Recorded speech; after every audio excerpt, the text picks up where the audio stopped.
Okay. Whenever you're ready. And 5, 4, 3, 2, 1. Great day, beautiful people. It's your girl Theresa, aka Fisa, and I am here with my hubby, and we are going to talk about what drew you to your spouse. What made you fall in love with them? So let's talk about it. It was these pants she was wearing that she would. That's what I wanted, right? That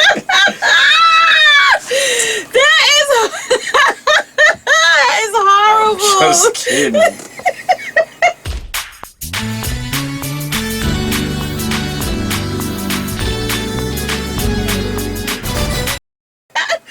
Oh my God, babe. You go first. So I'm gonna. This is a small story time. The first time I met Mr. James was I was in a difficult situation. I was getting out of a marriage that was, a little toxic, and a lot of toxic, and I wanted to get my clothes from out of the apartment. So I used to see him walking with his children all the time. His kids and my kids went to the same school. You gotta go back on how we already knew who each other was first. Well, so oh my God, this is gonna be all over the place. Okay, so I knew his mom before, and his sister before I knew him. That's one. Then, me and him both lived across the street from each other, but we still didn't really know each other. I used to see him taking his girls, not taking his girls to school, but bringing his girls home, and he used to see me bringing my girls home. They all went to the same school, but they didn't know each other because each of them were in different grades. They wasn't in the same class. So my first time actually speaking to him was when I wanted to get my clothes from out of my old apartment. Oh. No, you was in the church van when you was introduced. Oh, right. So I was in the church van, and I was introduced to him by my sister's husband, which was his cousin. Yes. And I was like, I'm tired, I'm ready to go home, and I was like, yeah. You were married or about to be married? I was about to be married. Right. So and I was like, yeah, okay. And I had my twins with me in the back. I had the girls in the back of the van, the church van, with me, and we wanted to go home. We were really tired. So that was our first introduction. I was just being really rude because I was tired. I'm gonna keep it 100 with you guys. I was really tired.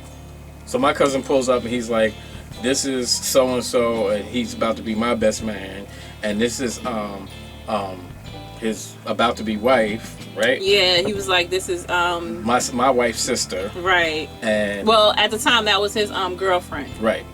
It's like this fiance. This is my girl sister, and I looked and I was like, "Hey," and she was like, So that was our first introduction. Then it was we would see each other coming home from school with our kids. Right.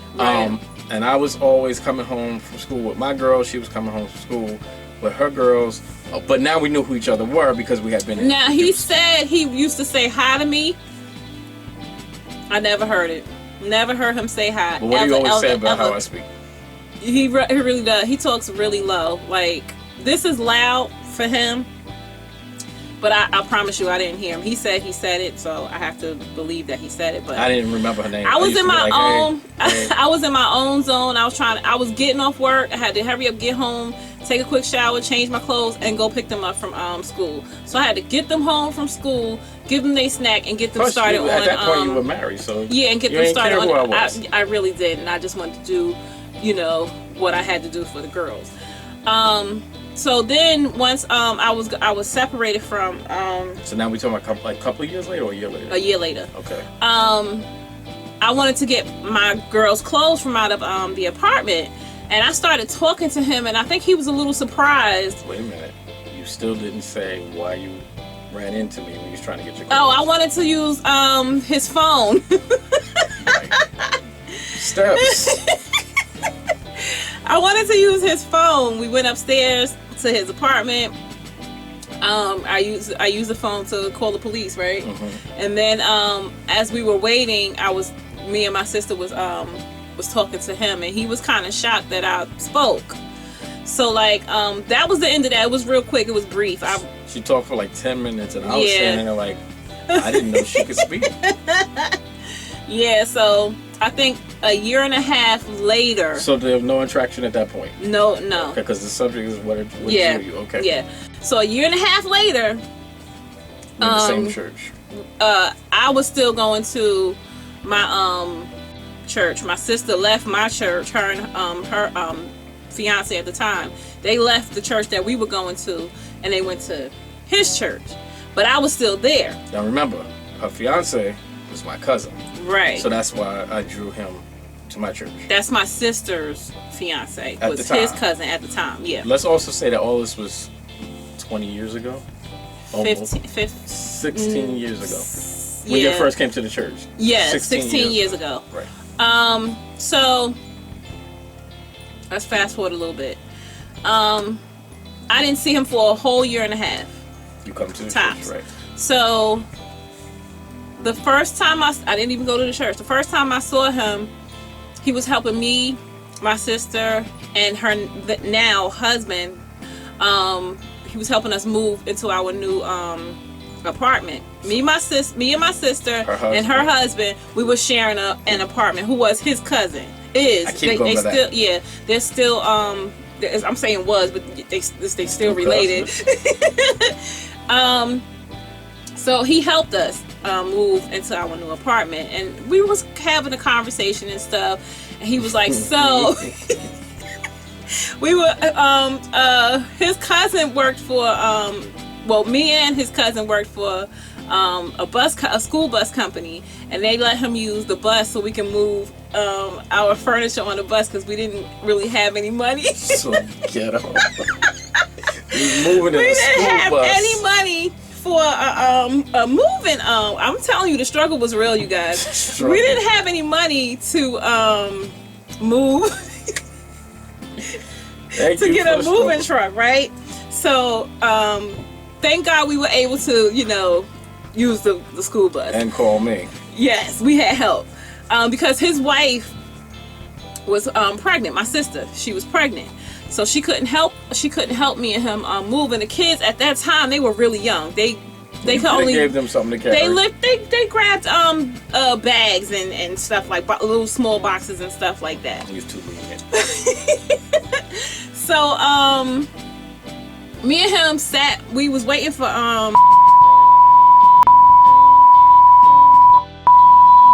sitting down, we were talking, and he said, he shut me all the way down, you guys. I'm just letting y'all know. So he said, "So, how's the divorce coming for you?" So I told him, I went to go see. Blah, blah, blah. I said, I went to go see a divorce lawyer. He told me I had to pay $600 to get everything started or whatever like that. Now, mind you, I'm just getting back on my feet.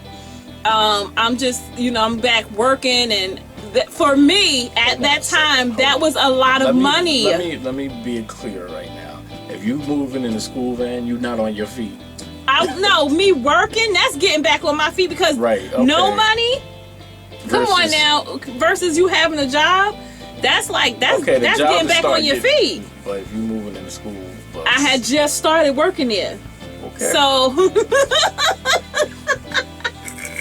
we were on a strict budget. Okay. We laughing now, but the struggle was real. So real. So he was like, so I told him, I said, $600, blah, blah, blah, blah.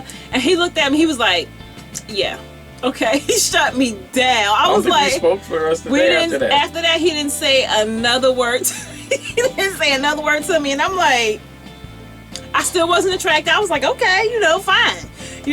So we just started moving stuff in, and then he left. I didn't see him for a whole 5 or 6 months after that, right? Mm-hmm. So I decide, I'm gonna go back to church, because I stopped going to church because I was so upset. Another relationship that's failed, da da da da da. And you and him were involved in the church. Yeah. Okay. So I stopped going for like maybe 4 months. So I was like, I need to get back in, get back into church. So my sister was like, you need to come to my church, Which was now my church. Yeah, because my pastor is the bomb and he could preach and the choir is good and And I was like, okay, I'll go. So whenever I can get, a day off, I'll go. So I go in the church and it was Sunday school. My very first time seeing him in 5 or 6 months. And I was like, he was teaching Sunday school. He was teaching the Sunday class, the adult class. And I was like, wow. I never thought, oh, I like him, I'm attracted to him. I saw him standing in front of that church and I was like, he's beautiful. The way he was teaching and explaining, I think I was attracted to that. I was like, oh my, I just started like looking at him like, huh.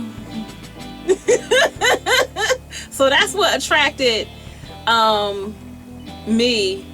Am I saying that right? Mm-hmm. To him. Mm-hmm. Yeah. So I just, I had the googly eyes. So for me, I always thought she was physically attractive. Like we said, she would be walking her girls home from school every day. At the time, she was married, I was married, she was going through, I was going through. But I was kind of like walking behind her every day, wasn't on purpose. And I was like, she's pretty nice.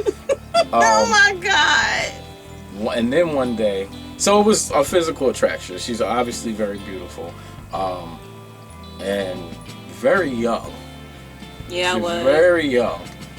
When all that first started, very young. He was like 26. I was 25. 25. Yeah. When we first started seeing each other and going through everything she just explained. Yeah. Just 25. Yeah. So you're basically 24. And I think that age 24 stuck in my mind. So every time I saw her, me being silly, every time I saw her is now years later, I'm still thinking she's 24. But anyway, I think what attracted me to her was the fact that what attracted her to me, that attracted me to her. When she told me, when we finally went out and we talked and I asked her why she was interested, and she said, seeing you in the church teaching a men's class, I was a minister in training. Yeah. I was being real with her about my vulnerabilities, as far as I was like, I'm a minister in training. I know God has called me, I'm a man of God, but I was like, but listen, I'm a man, I'm gonna keep it real with you. Here's my boundaries, here's my weaknesses. This is what I did wrong in my first marriage. And I didn't talk about too much about what my ex-wife had done. At the time, my wife, when we were separated, I said, I didn't talk much about that. I talked about what I did wrong. Mm-hmm. I said, here's where I messed up. Mm-hmm. And I said, and because we were kind of related, because she was married, her sister was my cousin's wife. So we were kind of related. We knew each other's stories a little bit. And she had heard rumors about he's this, he's that, he did this, he did that. And when we finally spoke on a one-on-one basis, I said, yeah, that's all true. I did those things. And I said, I basically admitted, and I was wrong for all of it. I can't make an excuse for it.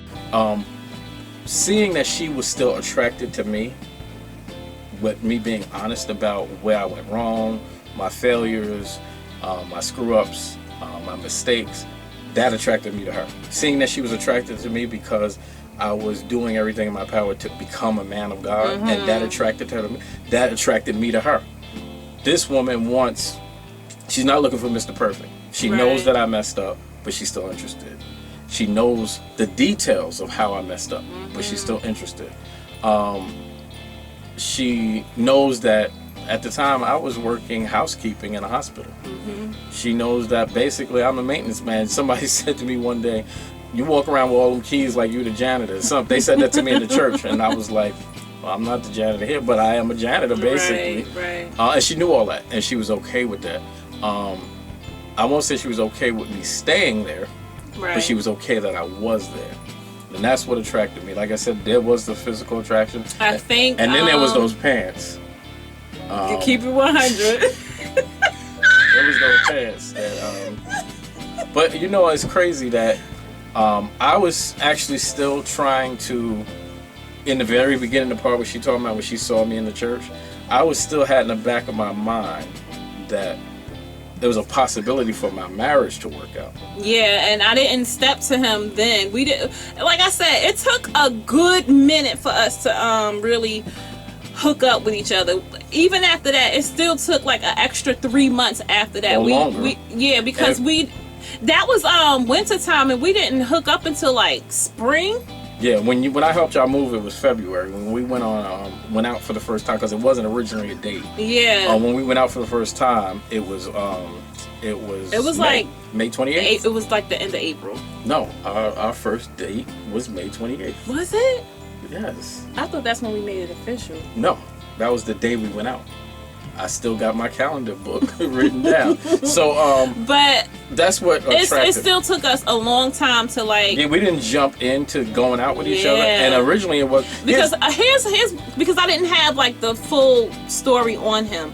His cousin kept saying, "I don't know, because he's trying to get back with his wife," and I was like, "Oh well, pump your brakes, because I don't want to be, nobody's home wrecker." So I had to push the brakes on that. And then before we ever talked and went out or anything, I had already settled in my heart and mind that was done with. I didn't even want it at that point before I even started kicking it with her. But the key thing that attracted me to Teresa was we went out. Was the reason we went out. It wasn't a date. Yeah, we walked to the store. We walked to the store, and I said to her, "You've been in the church about a year now." I said, "And you're not involved in any ministries. You're not doing anything." And she said to me, "Listen, I'm still trying to have a good understanding of the Word." And she said, "And I had this particular Bible that really was good for me. It helped me a lot. It helped me understand." And she said, "And when I separated from my husband, I left it. And I can't get it back." And she was like, "And I don't want to get involved in ministry or say I'm a part of anything else until I have a better understanding. Like, I need to have a good understanding of what I'm doing and why I'm doing it." Right. When she said that, and I don't even think I ever told her this, when she said that, I'm not going to just join the choir, being involved in anything in the church unless I have a better understanding of what I'm doing and why I'm doing it. I said, "This is going to be my wife." But I kind of I skipped something. I helped her move in February. We didn't really speak to each other, just saw each other in passing in church. Right. We really didn't have any communication with each other outside of that. And one day I was part of what we was calling the men's choir. And I was standing up in the choir stand with the men, and we stood up to sing something. And she happened to be in church that Sunday because she was one of them people that don't really come to church. I was working doubles. Okay. Thank you very much. So I stood up. Whoever was directing the men's choir did this. And we stood up. And I zoomed right in on her. And I promise you that God told me, "That's going to be your wife." And the reason why I didn't accept it or receive it is because I knew I wasn't divorced yet. Neither one of us was. Right. And I said, God's not going to show you a wife if you already married. So I was like, that's them pants trying to talk to me, and I'm not doing this. So I ignored it. But what I had to learn was that God would definitely show you your husband or wife that he's either permitting you to have, allowing you to have, or is giving you. Because I don't think God always puts people together. I think he gives us the ability to find each other. Right. And then he can bless it. Right. But he absolutely will do that if you're in a relationship that he never condoned. Right. That it was never his intention for you to get in. We have free will. We get involved in things that God never intended us to get involved in. Because we looking at the pants the person had on instead of focusing on the needful things. Right. So when she told me that her focus was understanding the Word better, understanding the Lord better, developing her relationship with the Lord, I was like, this could be. I didn't say it was going to be my wife, but I remembered that the Holy Spirit had told me that's going to be your wife. And when she said that, that's what attracted me to her. And so our first date originally wasn't a date. When she said that to me, I don't have that Bible. I was like, what kind of Bible was it? And I'll never forget, she said it was called the Quest Bible. And I was like, I said, at the time, Barnes and Nobles was still a thing. Wow, we've been together a long time. I said, well, I'm gonna take you to, I said, I can take you to Barnes and Nobles. We can find you that Bible. She said, okay. We were supposed to, that was on a Wednesday. Right. And we said, we're gonna meet up Friday. We're gonna go to Barnes and Nobles and get her that Bible. Here it was, in my mind, I was just a soon-to-be minister in the church taking a member Bible shopping. But then I started thinking about, now, once we go for the Bible, I'm going to ask her if she wants to go out to eat. Yeah. I thought she was reneging on me, because when it came time to go, she calls me and tells me that she lost a check or pocketbook got stolen. I had to go and pick up my check. FBI raided her house. Something happened. I had to pick up my check. I didn't have direct deposit at the time, so I had to go to my job and pick up my check. So I told him I needed an extra, like a half hour, and for him to meet me at my house. Didn't work out that way, so I said, well, I'm going to get in a cab and I'm going to meet you. Where do we meet? In the square? Church. Oh, no, right. You're right. So we met at the church. So I said, y'all can see how this wasn't a date. We going Bible shopping and we meeting at the church. So I said, being that I'm late, I'm gonna get in a cab. And he said, okay, well you meet me at the church. I said, okay. So I got in a cab. We met at the church. We got on a light rail and we went to go get my Bible. And we stood there for an hour looking at books. Didn't see it, and then we was like, oh well, I spotted it. And I got my Bible. And as soon as we were paying for it and the lady was giving the change back, I said, so are you hungry? Would you like to get something to eat? And I was like, yeah, sure. And when she was like, sure. Now it became a date. Yes. And we've been together since that day. Yep. We have been together. We haven't even done a mad at each other and broke up for a couple of weeks. Never did that. So I think the bottom line of what attracted me to you was your seriousness about understanding Christ and understanding your role and relationship with him. Right. I think that's what I don't like to, like, I felt like if I'm gonna I felt like if I'm gonna be in church and I want a closer relationship with God, then I need to understand what the heck I'm reading. And that the Bible that I did have, it was a no-go. So let me ask you this. Because I was doing doubles, I felt like I wasn't getting enough. I couldn't go to Bible study and I couldn't go to Sunday school, so I wasn't getting enough. So let me ask you this. Looking back at where you were and what you wanted out of your relationship with God, do you feel like you ever got it? Yeah. And How? I'm still well, Pastor B.O. Wilson, he's the bomb. And so and you helped me out when One second. when I had questions, about the word or questions in general about Christ, you always help me out with that. And I listened. And I never thought that. I would tell her thing. And see, it's difficult, and I guess we'll do another topic on this. It's difficult we should do a woman of the house, this topic, and let you talk, and I give my opinion, and then do man, the head of the house. Okay. Because I was going to say that as I was, quote unquote, preaching to my family, I was never one of those, God said, that's not me. Right. But I would give them principles. Right. And I always felt like they ain't going to hear it. And I always felt like they rebelled against it.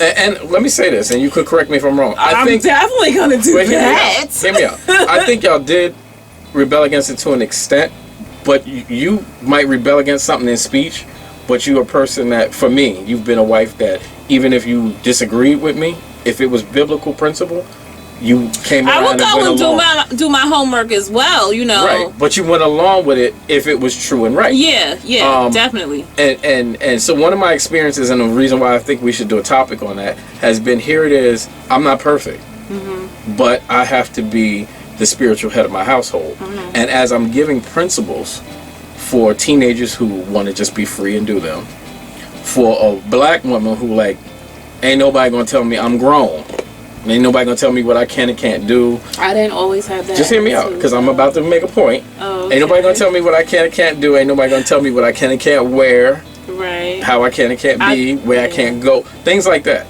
I was never, no you can't, no you can't, no you can't. Right. Or maybe I was, but I wasn't trying to be.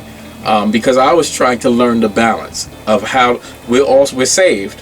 Now how do we live in this world and enjoy life as Christians. Right. So as I was trying to make those rules and regulations and stuff like that and understand balance, I felt oftentimes that everybody in the house was against me, but I was like, but even if they're against me, this is what you got to do. What you got to do. This is what the words say. And I think I struggled with that for a long time. A lot of times I didn't say things that needed to be said because I had another family member who was really like, the Bible says, and everybody loved him but didn't like him. And my fear was being like that. Balance. We didn't have balance. Right. And I think I learned balance. He's learned balance. But that was a fear. But another thing that attracted me and kept me attracted to you was that as I was learning balance, you stood by me. Yes. When I was unbalanced, and let me tell y'all something. Everybody describes Teresa as sweet. But when you ain't right, she make it clear that you ain't right. She makes it absolutely clear. And then she's the type of person, now I said what I gotta say and that's the end of that. And it's none of that, like, we're going to be mad at each other for weeks. No. I can remember one time, and this surprised me because I wasn't used to it. We got into a bad argument about something. And then later on, about an hour later, she was like, so are we eating this or this for dinner? And she was like, are we watching this movie like you said you wanted to? And I was like, thinking to myself, but ain't we supposed to be mad? We don't do grudges in this household. I was like, but ain't we supposed to be mad? But we're not going to do that. But it was cool with me because that means we could be mad and then like if we get into I can count on my hand how many times we got into like some rough arguments. Probably 5 and 15 about years. 5 or 6 in 15 years, and they were bad. I think, but for me, I think only one. What you have to recover. But what you have to remember is that this man or this woman is your wife. You're going to get into arguments. I don't like you right now. But that's just right now. But that's right now. Right. I still love you. You my boo. You my friend. You get what I'm saying? So there's no holding grudges. What we eating? Steak, chicken, fish, you know. Are we watching the movie? What movie we watching? Because I'm still thinking, okay, we got into this argument, but I still want to do what we planned on doing earlier. We supposed to be making this food, sitting down having our dinner, and watching a movie. Nothing has changed. That's another thing that I found attractive is that she was already. I went through growing pains in other relationships where you had to learn the person and go through that stuff and learn how to get. Teresa was already at a point where, all right, we had this argument. Yeah, you said what you I had to say. done I said with what it. I I've been through that, and I just felt like I'm not going to take that in this relationship. I refuse to because I've been through it before. I've done I'm not saying nothing to him because he pissed me off or whatever. Yeah, and I'm not going to live like I'm that. No. So I think if I ask God for this man, I wrote down what I wanted in a godly man. If I ask God for this man, then I need to do right by him. So I wasn't going to bring that into the relationship. So what's interesting to conclude this of what attracted you to each other, it was both something that had to do with our relationship with God. Right? You saw me in church teaching and developing into a man of God. Yeah. And me asking you what you wanted out of your church experience was you wanted a closer relationship with God. Yeah. And that's what drew us together. And I believe that's what keeps us together. I think, and I tell people all the time when they ask, well, how do you guys have... I tell people all the time, we've been together for a long... Some people, it don't seem like a long time, 15 years. Together, 13 married. Yeah. But the key is we are as happy now as we've always been. That's Nia, y'all. She's announcing something. Oh, we are happy now, 15 years later, as we've always been, if not more. Yeah. So that's the key. You can be together 50 years, but if they're gonna be miserable years, or even if they're gonna be okay years. You know, I could be okay by myself. I want to be happy. I want to be thrilled. Right. When I walk in this door, there's been times I came home from work unexpectedly, walked in the door, and when she sees me, her face lights up. She's like, baby. Yeah. That makes a man feel good. That makes a man feel, when you come home hurting, or you tired, exhausted, in pain, if you have a physical job, you have a mentally exhausting job, if you're stressed, whatever, when you come home and your wife light up at the sound of your voice, the smell of your cologne, seeing your face, that makes all that pain. Don't go away. Let's be realistic. If you hurt your back is hurt. But it makes it worth it. Right. And it makes, I look at her and I'm like, this is why I do what I do. Oh, wow. Are you sure? Are you blushing? I didn't think white girls could blush.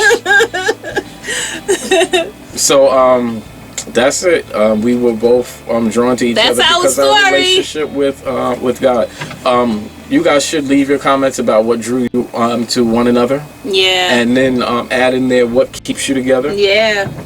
And if share you have with everybody. Feel free to. We'll do more stuff about our relationship and our experience. We'll do one on our first date.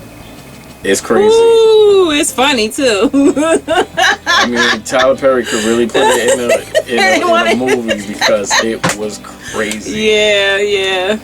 That was just a little piece of our first date that we shared with you. We didn't even get to the date. We didn't get to the meat and potatoes. But that's it, you guys. Thanks so much for watching. Follow me on Instagram and Twitter. Hit that like button and subscribe to my channel. And we will check you guys out in the next video. Bye.